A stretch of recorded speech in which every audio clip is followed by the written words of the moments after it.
तुम अब भी नपुंसक की भांति बोल रहे हो। तुम युद्ध भूमि के बीच खड़े होकर जो भाषा बोल रहे हो वो किसी योद्धा की भाषा नहीं। आज जिन्हें अपना कहते कहते तुम्हारी जिह्वा थकी नहीं, जिनके लिए तुम्हारे मन में प्रेम, स्नेह और आदर की गंगा बह रही है, याद रखो ये वही लोग हैं जो 13 वर्षों पहले द्यूत सभा में तुम्हारी पत्नी द्रौपदी के निवृत्त होने का तमाशा चुपचाप देखते रहे थे। किसी ने जिह्वा तक भी नहीं हिलाई थी। इनमें से किसी एक ने भी उसकी रक्षा के लिए उस समय हाथ नहीं उठाए थे, और वही हाथ आज तुम्हारी हत्या के लिए उठे हुए हैं। सबके हाथों में तुम्हारे और पांडवों के वध के लिए आज तीर और तलवारें तड़प रही हैं।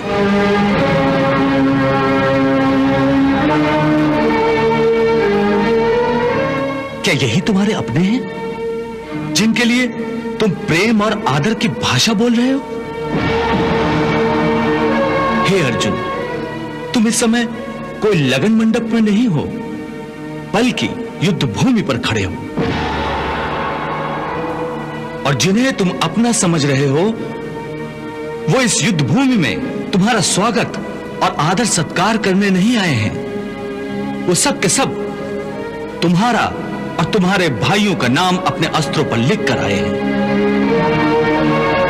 देखो उनकी ओर, इनकी आंखों में तुम पांडवों की मृत्यु का नृत्य देखने की तृष्णा तड़प रही है, और ये तड़प, ये प्यास केवल तुम पांडवों के रक्त से ही बुझेगी। देखो उनके तेवर,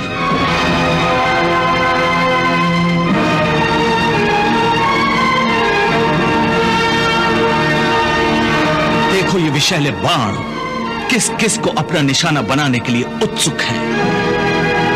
अगर ये तुम्हारे अपने हैं तो फिर ये तुम्हारे कौन हैं? पराये हैं? शत्रु हैं? जिन्हें तुम कौरवों के निर्दयी शस्त्रों के हवाले कर देना चाहते हो? अरे ये तुम्हारे अपने हैं जो तुम्हारे जीवन और मृत्यु में तुम्हारे साथ हैं, जो तुम्हारे कंधे से कंधा मिलाकर तुम्हारे हित के लिए युद्ध करने आए हैं। हे अर्जुन, इस समय ये सब तुम्हारी गांडीव की टड़कार सुनने के लिए उत्सुक है।